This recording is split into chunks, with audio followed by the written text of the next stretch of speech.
የሰው ልጅ ጤንነቱ እንዳይጎዳ እንዳይመረዝ ጤናው እንዳይቃወስ የዛሬ 3500 ዓመት ወይም የዛሬ 5000 ዓመት እግዚአብሔር ባወቀ ለሰው ልጆች ይህን ስርዓት ሰርቷል። በዚህ የጾም ወቅት ይህን ሁሉ ነገርም እንድንረዳው ያስፈልጋል ማለት ነው። የዛሬ 5000 ዓመት ኖህ የሚበሉትን ማይበሉትን ምግቦች በማወቅ 5ቱን ለምግብ 2ቱን ለዘር አድርጎ 77 ከንጹሃን እንስሳት እንዴት እንዳስገባ ከማይበሉት ደግሞ 2 ብቻ ለዘርነት ብቻ እንዳስገባ ነው።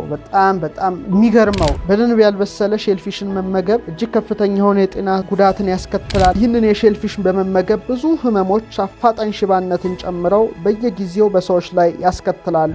እንደ ታይፎይድ ፌቨር የመሳሰለ ጉበት መታወክ የተለያዩ በሽታዎችን ሊያመጣ እንደሚችል አጥኞች ይጠቁማሉ። እነዚህን የአሳ ዝርያዎች አብስሎ በመመገብ እንኳን እነዚህ መርዛማ ንጥረ ነገሮች ሊወገዱ አይችሉም ማለት ነው። ይህ ምግብ ለጤናቸው አደገኛ ሊሆን ይችላል። ምክንያቱም በአንድ ዓመት ውስጥ 50 ሞት ሼልፊሽን በመብላት እንደተከሰተ ተረጋግጦ ነበርና ኦይስተሮችን ሰዎች እንዳይመገቡ የሚያስጠናቅቅ ባለ 12 ገጾች የጽሑፍ ማስጠንቀቂያ አዘጋጅቶ እንደነበረ ይታወቃል። ምናልባት በድናቸው የተበከለ ሊሆን ስለሚችል በድናቸውንም ከመነካካት መከልከል እንደሚገባ ነው ገለጸው። አሁን ያለው የምግብ ኢንዱስትሪ እንደሚታወቀው ከገንዘብ ጋር የተያያዘ በመሆኑ ይህን ደግሞ በብዛት በመሸጥ በማትረፍ ላይ ያሉ ደግሞ ብዙ በንግድ ውስጥ ያሉ ሰዎች አሉ።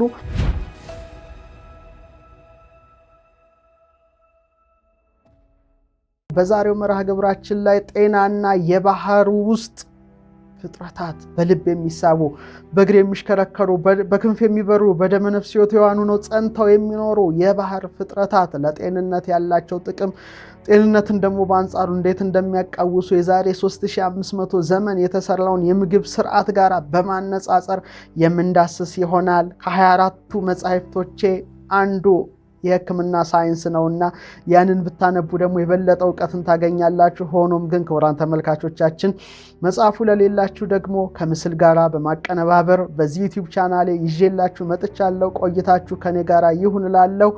በዛሬው መርሃ ግብራችን ጤንነትና የባህር ውስጥ ፍጥረታትን በዝርዝር እንዳያለን እንደሚታወቀው የዛሬ 3500 ዘመን በተሰራው የምግብ ስርዓት ላይ እንዲህ የሚል ተጽፎ እናነባለን። በውሃ ውስጥ ከሚኖሩት ሁሉ እነዚህን ትበላላችሁ። በውሆች በባህሮች በወንዞች ውስጥ ከሚኖሩት ሁሉ ክንፍና ቅርፊት ያላቸውን ትበላላችሁ። በውሆች ውስጥ ከሚንቀሳቀሱት ወይም በውሆች ውስጥ የሕይወት ነፍስ ካላቸው ሁሉ በባህሮችና በወንዞች ውስጥ ክንፍና ቅርፊት የሌላቸው ሁሉ በእናንተ ዘንድ የተጸየፉ ናቸው። በእናንተም ዘንድ የተጸየፉ ይሆናሉ። ስጋቸውንም አትበሉም፣ በድናቸውንም ትጸየፋላችሁ በማለት አዟል። በጣም እጅግ የሚገርም ነው። እዚህ ላይ እንግዲህ የተፈቀዱና የተከለከሉ የአሳ ዝርያዎችን ነው የምናየው። በተለይ በባህር ውስጥ ያሉ፣ በወንዝ ውስጥ ያሉ ክንፍና ቅርፊት ያላቸው አሉ። በዛ ውስጥ ደግሞ ከሚንቀሳቀሱት መካከል ክንፍና ቅርፊት የሌላቸው አሉ። ስለዚህ ለይቶ ክንፍና ቅርፊት ያላቸው እንዲበሉ፣ ክንፍና ቅርፊት የሌላቸው ደግሞ እንዳይበሉ በድናቸውም ጭምር የተጸየፈ እንደሆነ ጭምር ዘርዝሮ የዛሬ 3500 ዓመት ማስረዳቱን ስናስብ እጅግ ይገርመናል። እነዚህ ክንፍና ቅርፊት ያላቸው የባህር ውስጥ አሳዎችና ክንፍና ቅርፊት የሌላቸው የባህር ውስጥ ፍጥረታት ላይ በጣም በርካታ ጥናቶች ተጠንተዋል። እነዚህን ጥናቶች ነው ዛሬ ይዤላችሁ ቀርበው ክቡራን ተመልካቾቻችንና እጅግ የምትገረሙበትን ነገር ነው ይዤላችሁ የቀረብኩት። ስለዚህ በዝርዝር እነዚህን አቀርብላችኋለሁ። ክንፍና ቅርፊት የሌላቸው ምን ያህል ለጤንነት አደጋና ከባድ እንደሆኑ ከነ አሳ አይነቶቹ ጨምሬ ነው ማቀርብላችሁ። ስለዚህ ብዙዎች ጥያቄያችሁ ይመለሳል የሚል እምነት አለኝ። እነዚህ ክንፍና ቅርፊት የሌላቸው የባህር ውስጥ ፍጥረታትን መመገብ በሽታዎችን ብቻ ሳይሆን አደገኛ የሆነ መመረዝን በሰውነት ላይ የሚያመጡ መሆናቸውን የዘርፉ ተመራማሪዎች በደንብ በጥልቀት አጥንተው ተንትነውታል። ክቡራን ተመልካቾቻችን ለምሳሌ ከሼልፊሽ የአሳ ዝርያዎች መካከል ብዙዎቻችሁ የምትጠይቁኝ ኦይስተር ነው። ኦይስተር መመገብ ይቻላል ትሉኛላችሁ። ነገር ግን አልተፈቀደም። ክላምስ የተባሉት እነዚህ የአሳ ዝርያዎች ምግባቸውን ማግኘት ይችሉ ዘንድ በየዕለቱ ብዙ ጋለን ውሃ በውስጣቸው እንዲያልፍ ያደርጋሉ። በዚህ ሂደት በውስጣቸው ቫይረስ፣ ባክቴሪያ፣ መርዝ ነክ የሆኑ ነገሮች ሁሉ በነ ኦይስተር በነ ክላምስ ውስጥ ይከማቻሉ። እና በጣም የሚገርመው የቫይረሱም ቁጥር በእነዚህ አሳዎች ያለው መጠን በዙሪያቸው ካለው ውሃ በ10 ያህል እጥፍ የሚበልጥ ሊሆን ይችላል ተብሎ ነው የሚታሰበው። ሳይንሳዊ ጥናትም የሚጠቁመው በተጨማሪም በእንፋሎት በተጠበሰ በደንብ ያልበሰለ ሼልፊሽን መመገብ እጅግ ከፍተኛ የሆነ የጤና ጉዳትን ያስከትላል። ለምሳሌ እንደ ታይፎይድ ፌቨር የመሳሰለ ጉበት መታወክ፣ የተለያዩ በሽታዎችን ሊያመጣ እንደሚችል አጥኚዎች ይጠቁማሉ። በተለይ ዶክተር ሩሴል የሚገልጸው ያልተፈቀዱት የውሃ ፍጥረታትን መመገብ ለበሽታ ብቻ ዳርገው አይቀሩም ነው የሚለው። ይልቁንም ሰውነትን በከፍተኛ ሁኔታ ሊመርዙ የሚችሉ መሆናቸውም ጭምር ነው ብሎ ነው በጥናቱ ያረጋገጠው። በአንጻሩ ደግሞ ትኩስና የበሰሉ የተፈቀዱ የአሳ ዝርያዎችን መመገብ አልፎ አልፎ ብቻ የምግብ መመረዝ ምክንያት ሊሆን ይችላል እንጂ አብዛኞቹ ለጤንነት እንደውም በጣም ጠቃሚዎች ናቸው ነው የሚለው። ለምሳሌ ከተከለከሉት የአሳ አይነቶች ወይም ከሼልፊሾች ውስጥ እነ ሽሪምፕ እስክሪኑ ላይ ማየት ትችላላችሁ፣ እነ ክራፕስ፣ እነ ሎብስተር ወዘተርፈ የተባሉ የአሳ አይነቶች ለጤንነት በጣም አደገኛ ሲሆኑ ይህንን የሼልፊሽ በመመገብ ብዙ ህመሞች አፋጣኝ ሽባነትን ጨምረው በየጊዜው በሰዎች ላይ ያስከትላሉ። እንግዲህ የሼልፊሽ የአሳ ዝርያ በኮሌራ ባክቴሪያ ውስጥ በተመረዘ የውሃ አካል ውስጥ ሊገኝ ይችላል። በዚህም እንግዲህ ውሃውን ያጠራል። በጣም ይገርማል። ሽሪምፕ ለምሳሌ ኦይስተር፣ ስካሎፕ እና ሙሴል ስክሪኑ ላይ የምታዩቸው ናቸው የተባሉት የአሳ አይነቶች በዚህ የተለየ ብቃት አላቸውና በየቀኑ ብዙ መጠን ያለውን ውሃ ያጣራሉ። በዚህ ምክንያት ኬሚካሎች፣ መርዛማ ንጥረ ነገሮች፣ ጎጂ ባክቴሪያዎች፣ ጥገኛ ተውሳኮች፣ ቫይረሶችን የያዘ ፍሳሽ ነው በእነዚህ አሳዎች ላይ የሚጫነው። በጣም የሚገርመው በብዙ ቦታዎች ላይ በዓለማችን ማለቴ ነው ለኮሌራ ወረርሽኝ የመፈንዳት ምክንያት በቅዱስ መጽሐፍ ላይ የዛሬ 3500 ዘመን የተከለከሉትን ከተበከሉት እነ ሽሪምፕ፣ እነ ኦይስተር፣ እነ ክራብ፣ እነ ክላምስ ጋር ሲገናኝ ቆይቷል። በዚህ የተነሳ በተለይ የካሊፎርኒያ ክልል ሕግ አውጪ የምግብ ኢንዱስትሪው ሼልፊሽን መመገብ ለጤንነት በጣም አደገኛ ሊሆን ይችላል የሚል ሕግን አቅርቦ ነበረ እንዲለጠፍ የሚጠይቅ ሕግን እና የማስጠንቀቂያ መልእክቱ ምን የሚል ነበር? ይህ ምግብ ለጤናቸው አደገኛ ሊሆን ይችላል። ለምን? ምክንያቱም ይላል በአንድ ዓመት ውስጥ 50 ሞት ሼልፊሽን በመብላት እንደተከሰተ በብዙ የሐኪም ቤቶች መረጃ ተረጋግጦ ነበርና ብሎ ነበረ ቆይቷል። ግን ይሄ ያቀረበው በጣም የሚገርመው ጥናቶችና ምርምሮች እንዳሳዩት ከሆነ ከሼልፊሽ የአሳ አይነት ጋር ተያይዘው የሚመጡ ብዙ መመረዞችም ጭምር አሉ። እንደሚታወቀው ለምሳሌ በርካታ መጠን ያላቸው ዳይኖፍላጅሌት የሚባሉ የውሃ ውስጥ እጽዋት አሉ። ባለ አንድ ህዋስ መዋኛ ጭራ ያለው የባህር ውስጥ ፍጥረት ነው። ስክሪኑ ላይ ማየት ትችላላችሁ። እነዚህን መመገብ ምን አለበት ሊባል ይቻላል ሰውኛውን ሲታሰብ፣ ነገር ግን ለሰውና ለእንስሳት በእጅጉ መርዛማነት ያላቸው ናቸው። እነዚህ እንግዲህ መርዛሞች እጽዋት በኦይስተርና ክላምስ ይዋጣሉ። ኦይስተርና ክላምስ በቀላሉ ይውጧቸዋል፣ ችግር የለም እና ሰውነታቸው ውስጥ ይከማቻሉ። ታዲያ ሰዎችን እነዚህን የተበከሉ የውሃ ውስጥ ፍጥረታትን ቢመገቡ ህመምና ሞትን ያው ሊያስከትልባቸው ይችላል። በጣም ይህም አደገኛ ነው ጥናቶች እንደጠቆሙት ከሆነ። ይህ ብቻ አይደለም። ለምሳሌ የፋብሪካ ራዲዮ አክቲቭ ዝቃጭ ኦይስተር በተባለው ዝርያ ውስጥ ተጠራቅሞ ይገኛል። በዚህ ምክንያት እንግዲህ በዚህ አሳ ዝርያ ውስጥ ሊጎዳ የሚችል ከፍተኛ የሆነ ራዲዮ አክቲቭ በሰውነት ውስጥ እንዲኖር ሲያደርግ ያው ጥናቶች፣ ምርምሮች እንዳሳዩት ከሆነ በዚህ መልክ የገቡትን እነዚህ መርዛማ ነገሮች ለምሳሌ ይህን አሳ በደንብ አብስዬ ብመገብ እንኳን ለማለት እንዳያስችል እነዚህን የአሳ ዝርያዎች አብስሎ በመመገብ እንኳን እነዚህ መርዛማ ንጥረ ነገሮች ሊወገዱ አይችሉም ማለት ነው። ስለዚህ በጣም ለጤንነት እጅግ ከፍተኛ አደጋ ናቸው። ስለዚህ ክንፍና ቅርፍት የሌላቸው እንዳይበሉ፣ ክንፍና ቅርፍት ያላቸው የአሳ ዝርያዎች ብቻ እንዲበሉ የዛሬ 3500 ዓመት መታዘዙን ስንሰማ እጅግ ይገርመናል ክቡራን ተመልካቾቻችን።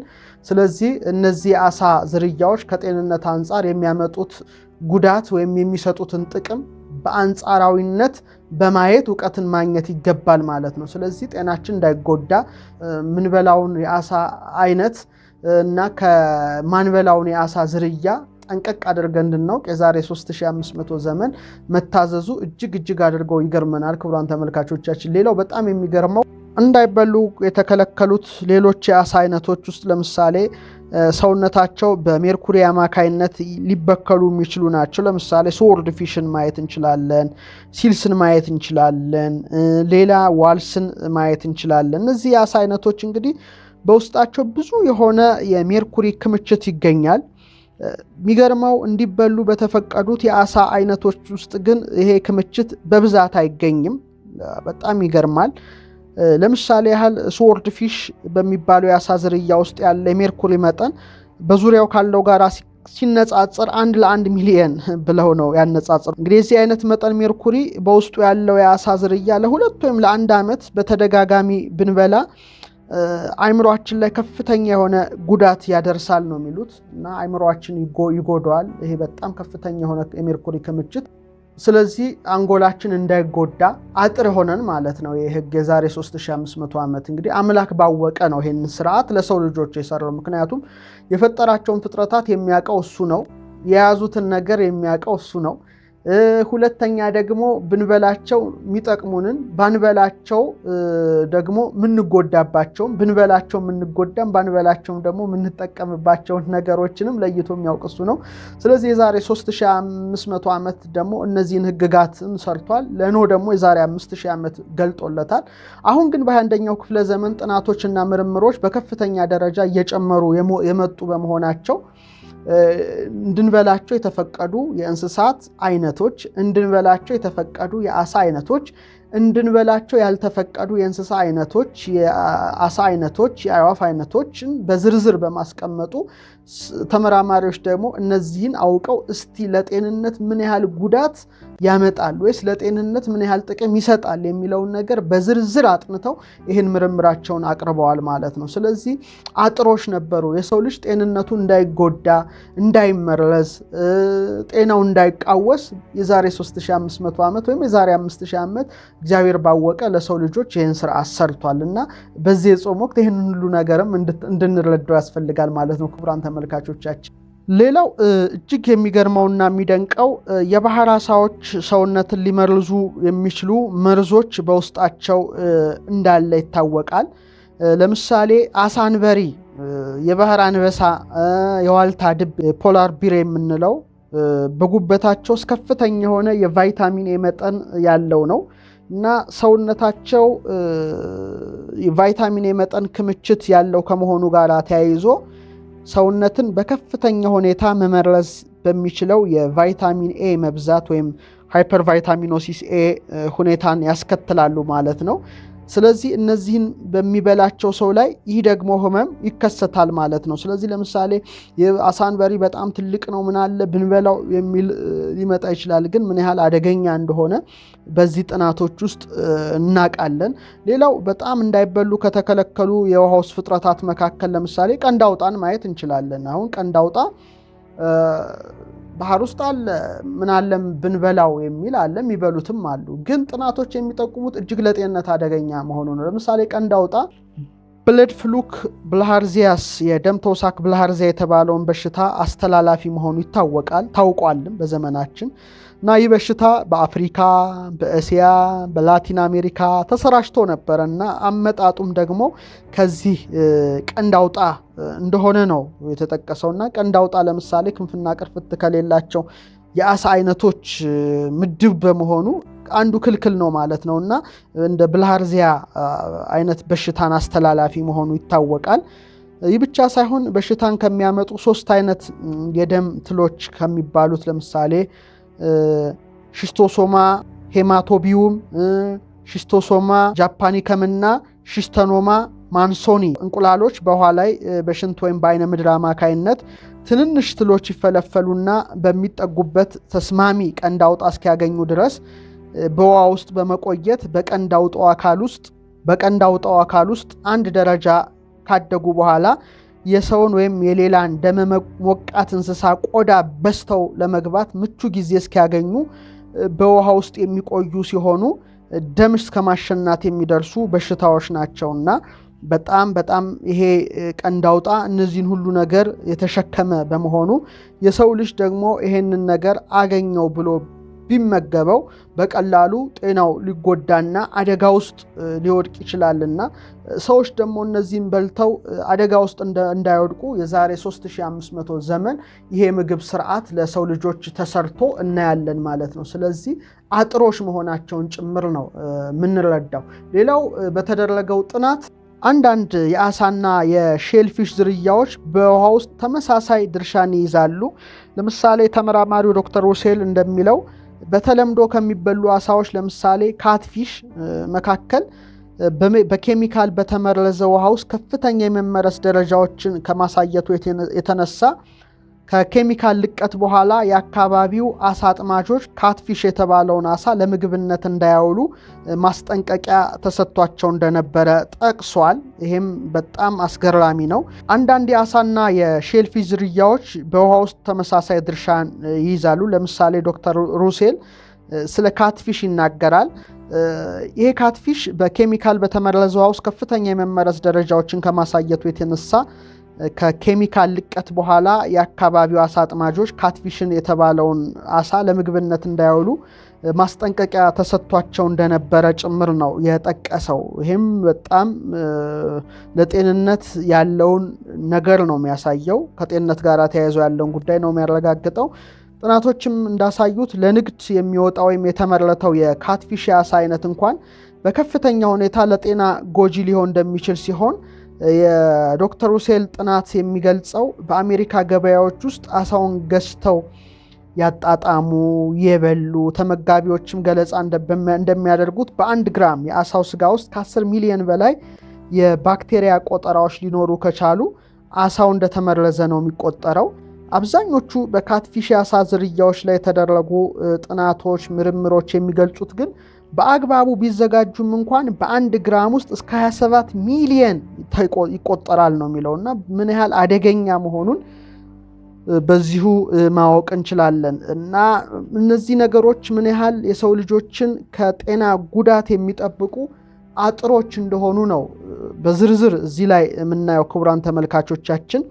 ሌላው ብሎፊሽ ለምሳሌ የተባሉት የአሳ አይነቶች ክንፍ ቢኖራቸውም ቅርፍት የላቸውም እንደሚታወቀው።